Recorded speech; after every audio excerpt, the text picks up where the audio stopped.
Hello, what's up mga ka-roomers? So for today's video, nanapurang yung ka-roomers nga nangarap nga mahimong vlogger kung inyong suportaan mahitabo good na. Alright, Bitaw mga ka-roomers mo na din yung ikaduhang hugna sa amo ang party mga ka-roomers sa CM Campus Ministry Family mga ka-roomers. So karon mga ka-roomers nagstambay sa silang brother dia mga ka-roomers o giplaster na ni sa Ma'am Richel ni Julicel o ni sa Reggie ang pagkaon. Alright, Viewers, welcome to this new episode, and today we are going to have our breakfast. Og mao to si Gwen mga ka-roomers, og karon mga ka-roomers nagampo na mga ka-roomers para makapamahaw nami og makaligo nami sa dagat ani pedawi sa si Sir Dagpin diha. Alright.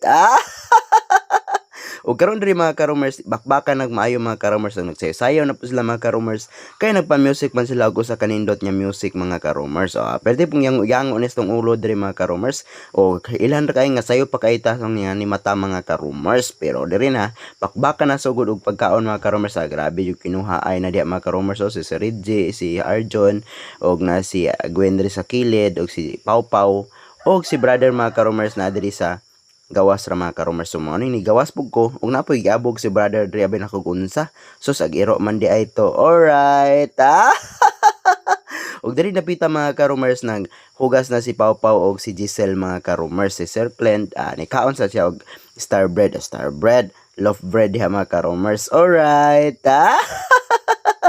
ug karon mga ka-roomers kitambag-tambagan na ni Jolicel og ni Giselle sa Reggie mga ka-roomers unsay maayo sa paghigugma, mura pod silang nahihinigugma. Alright, ug dili napita mga ka-roomers mao na yun yung new episode na yun sa moang party mga ka-roomers. So nigawas na jud ko diri sa gawas mga ka-roomers, ug akong gipakita ang view sa dagat ug unsa jud siya kanindot mga ka-roomers, pero dagko lang jud kayog balod. Nangaligo dayon diha si Sir Reggie og si Sir Kaabag mga ka-roomers. Alright, pati yun lang pangaligo diha, nasuya kay ko mga ka-roomers. Mao po nang pag wa na dugay ani mga ka-roomers, pag humana kog pakita sa mga view diha mga ka-roomers, mokiat pud ta dito og muligo pud ta mga ka-roomers, kay lami jud kay na ikaligo diha. Di jud makitang view pero dire wa na to, nagatumbling-tumbling na nyo si ka-roomers.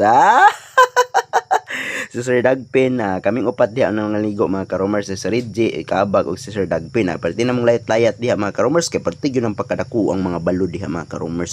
Pero nindot kay kaliguan mga ka-roomers, kay tiyadak ay diring dapita mga ka-roomers. Sa maras dahil ni siya mga ka-roomers, pero di lang kakumpiyansa mga ka-roomers, kay nailalom panalagsa mga ka-roomers. O karon mga ka-roomers, nagdula na sa admi diri mga ka-roomers. Mo niya mo mga dula patintiro ni mga dula ni sa unang panahon mga ka-roomers. Alright, og enjoy jud kay ni mga ka-roomers ang pagdula mga ka-roomers, kay nibalik mi sa ang pagkabat